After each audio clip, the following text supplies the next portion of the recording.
जय हिंद।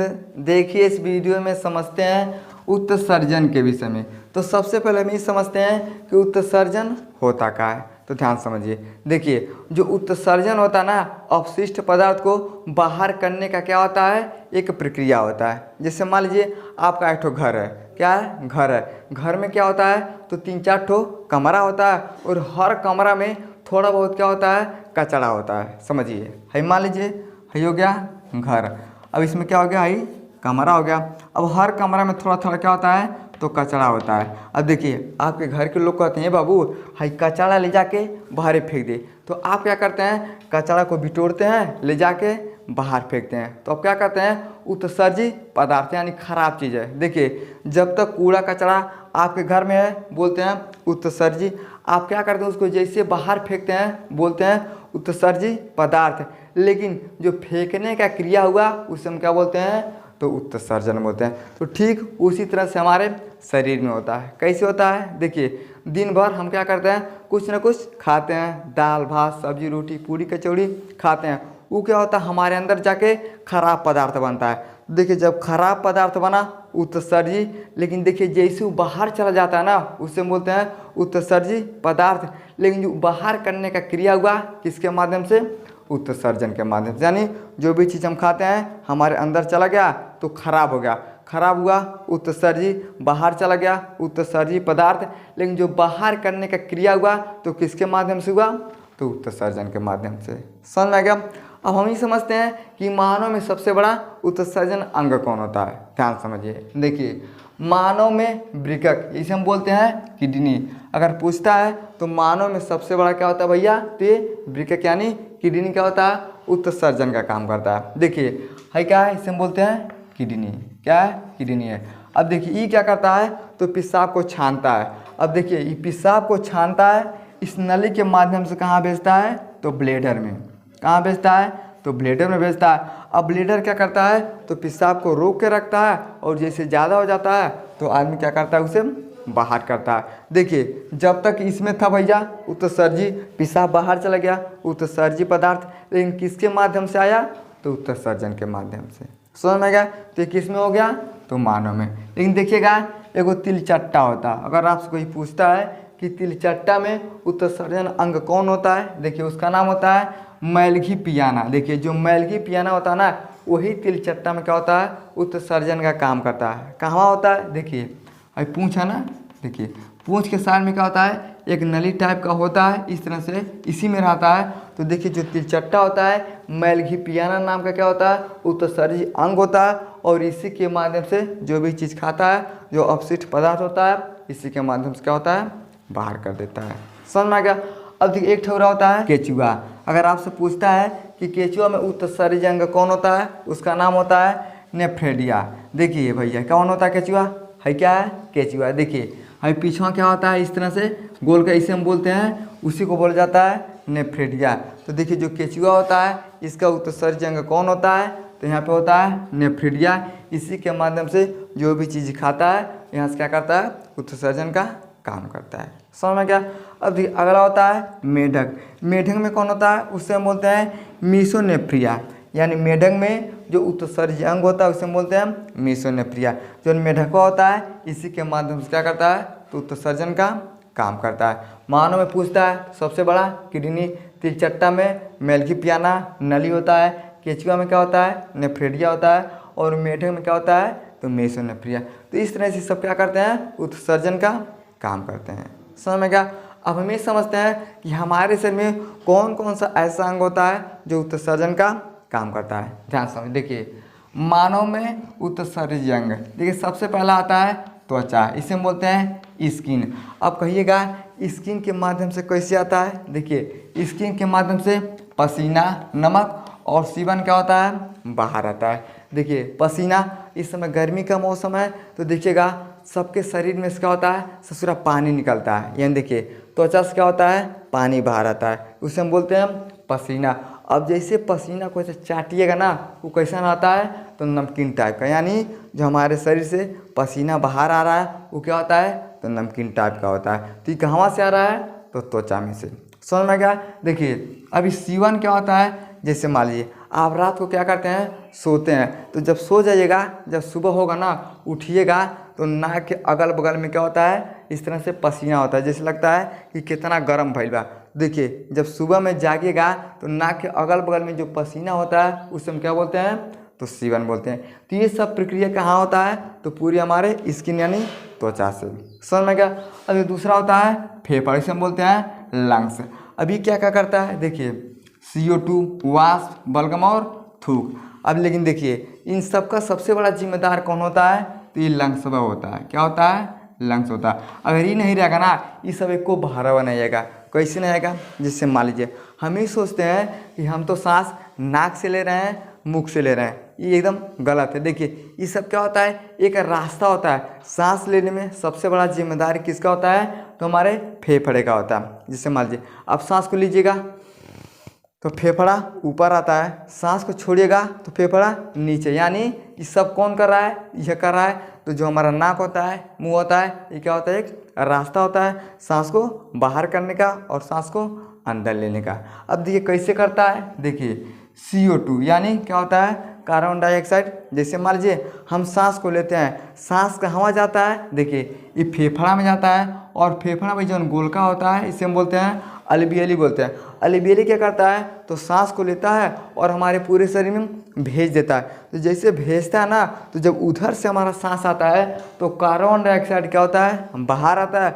अब जैसे बाहर आता है हम क्या करते हैं, छोड़ देते हैं, यानी किसके माध्यम से हुआ, तो फेफड़ा के माध्यम से। समझ में। देखिए वाष्प, अब वाष्प क्या होता है, देखिए ठंडी का मौसम है, ठंडी के मौसम में जैसे आप बात करिएगा तो आपके मुख से क्या निकलता है, भाप निकलता, लगता है ससुरा सिगरेट पी के दिन भर घूमता है। देखिए गर्मी के मौसम में निकलता है, लेकिन ठंडी के मौसम में ज़्यादा होता है, जिसके कारण हम देख लेते हैं। समझ में गया। तो वाष्प भी कहाँ से आ रहा है भैया, तो इसी फेफड़े से आ रहा है। देखिए बलगम, थूक। अब आदमी थूकता है तो कहाँ से, एकदम खखोर खखोर के थूकता है, तो यहाँ से थूकता है। बलगम देखिएगा ना, जब ज़्यादा सर्दी उर्दी हो जाएगा, ऐसा सूर्य जन बूढ़ रहेगा सब टिबियाल मरी जैसन, जब थूकेगा तो क्या होता है, यहाँ से जोर लगाता है, तब क्या करता है, थूकता है। यानी जो बलगम होता है, थूक होता है, ये कहाँ से आ रहा है, तो फेफड़े के माध्यम से। ये सब क्या होते हैं, खराब चीज़ होता है। कार्बन डाइऑक्साइड खराब है, वाष्प खराब है, बलगम और थूक खराब होते हैं। ये सब क्या होते हैं, उत्सर्जन के माध्यम से बाहर चले जाते हैं। तो क्या हुआ, फेफड़ा हुआ। यानी फेफड़ा क्या कर रहा है, इन सबको बाहर करने का काम कर रहा है। अब अगला होता है यकृत। अब यकृत कैसे करता है, देखिए ये अमोनिया से यूरिया में बदलाव कर देता है। अब अमोनिया से यूरिया में बदलाव कैसे होता है, जैसे मान लीजिए खूब बड़ान के एक ठो घर है, समझिए है क्या हो गया, है खूब बड़ान का घर है। अब एक घर में कोनो आदमी नहीं है, एक ठो लड़का है बेचारा, क्या है, एक ठो लड़का है। अभी खूब बढ़िया से हाथ गोड़ तान के सुतल रहेगा। अब जब सुतल रहेगा ना, तो लोग कह देंगे अरे तेरे घर में लगता है भूत प्रेत रहता है, रातें कहीं तुमको नहीं जाना है। ये बेचारा क्या करेगा, एकदम डरा के सूत जाएगा। अब जब डरा के सूत जाएगा तो 12 बजेगा, इसको लग जाएगा पेशाब। अब जैसे देखिए पेशाब लगेगा ना, ये डरा जाएगा, कहेगा अरे बाप बाप, जैसे घर से बाहर निकलेंगे तो हमें भूतवा चाँप देगा। तो ये क्या करता है, अपनी यूरिन को क्या करता है, 2 घंटा 3 घंटा रोक देता है। देखिए यूरिन को जैसे रोकता है 2 घंटा 3 घंटा, उसका बदलाव किस में हो जाता है, तो अमोनिया में। अब जब अमोनिया में बदलाव हो जाता है तो अमोनिया क्या होता है, बहुत खराब होता है। तो जहाँ क्या करता है, पेशाब करता है, क्या होता है, वो दुर्गंध देता है। देखिएगा रोड पे लोग जाते हैं ना, जहाँ रहेगा बड़ा बड़ा सड़क रहता है, रोड रहता है, वहाँ पेशाब करने के लिए जगह नहीं होता है। वो सब क्या करते हैं, जाएंगे, कहेंगे बड़ा जोर से लगल है, तब तक देखेंगे टॉयलेट है, वहाँ पे जैसे जाएंगे इतना ज़्यादा बदबू देगा ना, नाक पकड़, अब यहाँ पे नहीं जाएंगे। तो ऐसा कहाँ हो रहा है, यानी जो यूरिन है वो यूरिया में रहता है। अब 1 घंटा 2 घंटे के बाद उसका बदलाव किस में हो जाता है, तो अमोनिया में। अब जब अमोनिया बाहर आता है तो बड़ी क्या होता है, बदबू देता है। अब देखिएगा ये तो घर रहेगा ना, वो घर में क्या होती है, गाय भैंस बनाती है। अब गाय भैंस जहाँ बनाती है ना, जैसे मान लीजिए कितना बढ़िया दीवार रहेगा ना, वहाँ पे क्या करती है, सब पेशाब को करती हैं। वो जब पेशाब करती हैं तो पता चलेगा साल भर के बाद, 2 साल के बाद अपने घर को प्लास्टर करोएगा, वो खदड़ खदड़ के क्या होता है, तो ज़मीन का जो घर होता है ना प्लास्टर वाला, वो गिरने लगता है। तो कहाँ गिरता है, समझिए है घर है ना भैया, है प्लास्टर भइल है ना, अब यहाँ पे अगर हम ला के बांध देंगे गाय भैंस को तो साल भर के बाद 2 साल के बाद ना अगर हम प्लास्टर फिर से करवाएंगे तो पूरा प्लास्टर क्या होता है, खदड़ के गिर जाता है। तो कहाँ गिर जाता है, यानी उनका पेशाब होता है, इसका बदलाव किस में हो गया, अमोनिया में। अब जब अमोनिया में बदलाव हो जाता है, जब वो पेशाब करते हैं तो बहुत क्या होता है, दुर्गंध देता है और नून टाइप का क्या होता है, ये सब सड़ के गिरने लगता है। समझ में क्या, तो ये सब क्या होते हैं मानव में उत्सर्जित अंग। और भी होता है, इसका स्क्रीनशॉट लीजिए, अब उसके विषय में थोड़ा हम समझते हैं। चलिए अगला होता है हमारा उत्सर्जन अंग, जिसे हम बोलते हैं बड़ी आंत, जिसे हम बोलते हैं बिग इंसाइडर। देखिए त्वचा समझ में आ गया, फेफड़ा समझ में आ गया, यकृत, अब है बड़ी आंत। अब बड़ी आंत कौन होता है, देखिए हाई वाला होता है बड़ी आंत। क्या होता है, इसे हम बोलते हैं बड़ी आंत बोलते हैं। अब देखिएगा जो भी चीज़ हम खाते हैं ना अमाशय में आता है, अमाशय के बाद थोड़ा पचता है तो कहाँ आता है, इस तरह से ये आता है छोटका आंत में। अब छोटका आंत के बाद कहाँ चला जाता है, देखिए यहाँ से चला जाता है बड़ी आंत में। अब बड़ी आंत क्या करता है, तो बड़ी आंत का जो सबसे नीचे वाला हिस्सा होता है इसे हम बोलते हैं अनल, अनल यानी गुदा बोलते हैं। और उसके ऊपर देखिए है जो गोलका होता है इसे हम बोलते हैं मलाशय। क्या बोलते हैं, मलाशय बोलते हैं। अब देखिए जो भी चीज़ हम खाते हैं तो खराब चीज़ होता है वो कहाँ आके रुकता है, तो रुकता है ये मलाशय में। अब मलाशय के बाद ये कहाँ चला जाता है, तो बाहर चला आता है। तो देखिए यानी खराब चीज़ बाहर चला है तो किसके माध्यम से आया, तो बड़ी आंत के माध्यम से। यानी बड़ी आंत के माध्यम से क्या होता है, जो खराब चीज़ होता है बाहर चलाता है। तो कितना हो गया, स्किन हो गया, फेफड़ा, यकृत, बड़ी आंत, और सबसे बड़ा क्या होता है, तो किडनी होता है। क्या होता है, तो किडनी होता है। तो इस तरह से क्या होते हैं, ये सब हमारे अंदर अंग होते हैं और ये सब क्या करते हैं, उत्सर्जन का काम करते हैं। समझेगा, इनमें सबसे बड़ा जिम्मेदारी कौन निभाता है, तो हमारे किडनी का आंतरिक संरचना। ये नहीं रहेगा तो ऊपर रह के क्या करेगा, आपका शरीर है, आपके शरीर के अंदर लीवर, किडनी, फेफड़ा रहबा नहीं करेगा तो आपका शरीर के काम नहीं करेगा। समझेगा, अब इसके विषय में थोड़ा हम समझते हैं। चलिए ध्यान से देखिए, किडनी का जो आंतरिक संरचना होता है, सबसे ऊपर वाला जो भाग होता है, देखिए सबसे ऊपर वाला भाग इसे हम बोलते हैं कॉर्टेक्स बोलते हैं। उसके अंदर वाला भाग होता है इसे हम संग्रह नाली बोलते हैं। और उसके अंदर जो होता है इसे हम मध्यांश बोलते हैं। और है जो लमका निकला है इसे हम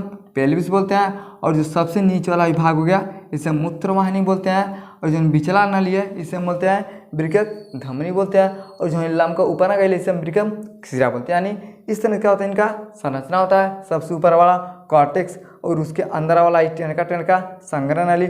उसके बाद होता है मध्यांश। मध्यांश का मतलब क्या होता है, बीच में। जैसे 3 आदमी सब खड़ा है, एठोया, तो बीच वाले को हम बोलेंगे ये मध्य वाला है। समझ गया, तो ये हो गया मध्यांश। और हई जो ऊपर वाला भाग होता है इसे हम पेल्विस बोलते हैं। और सबसे नीचे क्या होता है, तो मूत्रवाहिनी। यानी इस तरह से क्या होता है, देखिए इस तरह से क्या होता है, ये मूत्रवाहिनी वाला क्या हो गया, नली हो गया। और देखिए अगर आपसे पूछता है कि शुद्ध रक्त किस में बहता है, तो वृक्क धमनी, यानी जो वृक्क धमनी होता है उसमें क्या होता है, शुद्ध रक्त बहता है। अशुद्ध पूछता है, देखिए वृक्क शिरा जो होता है इसमें क्या होता है, अशुद्ध यानी खराब खून बहता है। तो इस तरह से क्या होता है, इसका आंतरिक संरचना होता है। अब इसके विषय में थोड़ा हम समझते हैं। देखिए आंतरिक संरचना में क्या होता है, देखिए मुख्य उत्सर्जन, यानी क्या होता है, यह जो अंदर का होता है किडनी का ना, ये क्या होता है, तो मुख्य उत्सर्जन का काम करता है। कैसे करता है, देखिए ये रक्त को छानता है। यानी जो आंतरिक संरचना होता है क्या करता है, खून को छानने का काम करता है। कैसे छानता है, जिससे मान लीजिए आप क्या करते हैं, चाय को बनाते हैं तो चाय में बहुत सारा सामान डालते हैं, मरचा डालते हैं, चीनी डालते हैं, चायपत्ती डालते हैं, पानी डालते हैं। वो जब बदक जाता है तो छन्नी लेकर उसको क्या करते हैं, छानते हैं। जो खराब चीज़ होता है वो बाहर चला आता है और जो पीने वाला होता है वो अलग हो जाता है। तो जिस तरह से आप चाय को छानते हैं उसी तरह से जो हमारे किडनी का आंतरिक संरचना होता है उसी तरह से ये खून को छानने का काम करता है। और देखिए ये पेशाब का निर्माण करता है। देखिए इसी के अंदर सब क्या होता है, ये सब पाए जाते हैं और यह क्या करता है, तो पेशाब का निर्माण करता है। और देखिए एसिड और पीएच मान को क्या करता है, बैलेंस करता है। यानी हमारे शरीर में जो एसिड होता है, पीएच मान होता है यानी 7 होता है, उसको भी बैलेंस करने का काम किसका होता है, तो हमारी किडनी के आंतरिक संरचना का। समझ गया।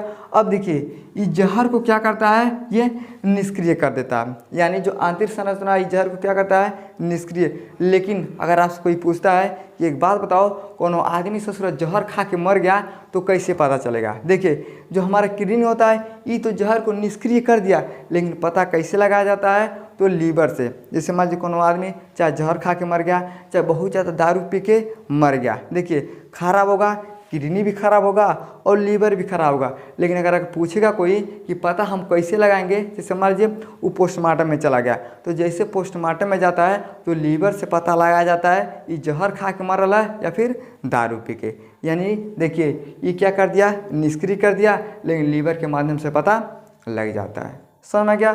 अब देखिए इसके अंदर एक झिल्ली होता है, इसे हम पेरिटोनियम नाम का झिल्ली बोलते हैं। तो कहाँ होता है, तो किडनी का जो आंतरिक संरचना होता है उसमें एक झिल्ली होता है, इसे हम बोलते हैं पेरिटोनियम नाम का झिल्ली।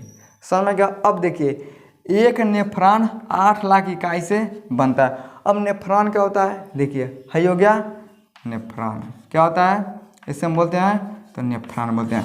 अब नेफ्रॉन कहाँ होता है, तो इसी के अंदर होता है। अब इकट्ठ नहीं होता है, इस तरह से 10 लाख क्या होते हैं, 10 लाख नेफ्रॉन होते हैं। कहाँ होते हैं, तो किडनी के अंदर। अब देखने में कहिएगा अरे बाप इतना बड़ा ना है, तो कैसे दिखाई देगा, ये बहुत छोटा होता है, इसे हम नहीं देख पाते हैं। यानी 10 लाख क्या होता है, हमारे किडनी के अंदर नेफ्रॉन होता है। लेकिन एक नेफ्रॉन जो होता है ये 8 लाख इकाई से मिलकर क्या होता है, एक नेफ्रॉन का निर्माण होता है। अब एक नेफ्रॉन 8 लाख इकाई से मिलकर बनता है, तो 10 लाख नेफ्रॉन 8 दया में 80 लाख क्या होते हैं इकाई से मिलके बनते हैं। और ये सब कहाँ होते हैं, तो हमारी जो किडनी का आंतरिक संरचना होता है इसके अंदर। समझ में क्या, तो ये सब क्या होता है, इनका जो अंदर वाला होता है इस तरह से क्या होता है, इसका मुख्य काम होता है। अब थोड़ा समझिए, देखिए अब मान लीजिए यहाँ पे क्या हो गया भैया, पानी होने आया, तो क्या किया, ये छान दिया। छानने के बाद कहाँ भेजे, देखिए मूत्र नली में भेज दिया। कहाँ भेज दिया, मूत्र नली में। अब नली के बाद कहाँ चला गया, ये ब्लेडर में। कहाँ चला गया, ब्लेडर में। अब ब्लेडर के बाद देखिए यहाँ पे होता है पेनिस, इसमें क्या होता है, एक रंध्र पाया जाता है। क्या होता है, रंध्र पाया जाता है। और इसी के माध्यम से क्या होता है, यानी इस छिद्र के माध्यम से क्या होता है, यूरिन बाहर चलाता है। तो देखिए खराब चीज़ था, इसको छानने का काम किसका हुआ, तो किडनी का। लेकिन ये तो ऊपर से है, लेकिन उहुम छानने का काम किसका हुआ, तो ये आंतरिक संरचना का। और उसी में क्या होता है, नेफ्रॉन पाया जाता है। और ये सब क्या करते हैं, तो सब लोग मिलकर क्या करते हैं, तो जो भी खराब चीज़ होता है उसको बाहर करने का काम करते हैं। त्वचा हो गया, फेफड़ा हो गया, यकृत हो गया, बढ़िया, और हो गया किडनी। और ये सब क्या करते हैं, तो हमारे शरीर से खराब चीज़ को बाहर करने का काम करते हैं। और जब बाहर करने का काम करते हैं उसी को हम बोलते हैं उत्सर्जन। क्या बोलते हैं, उत्सर्जन बोलते हैं। समझ में क्या, तो इस तरह से हमारे पूरे शरीर में प्रक्रिया चलता रहता है और आदमी आराम से चलता है। समझ में क्या, आई होप आपको समझ में आ गया होगा कि उत्सर्जन क्या होता है। हमारे शरीर में सबसे बड़ा उत्सर्जन अंग कौन होता है, तो किडनी होता है। समझ में आ गया, तो वीडियो को लाइक शेयर सब्सक्राइब जरूर करें। जय हिंद।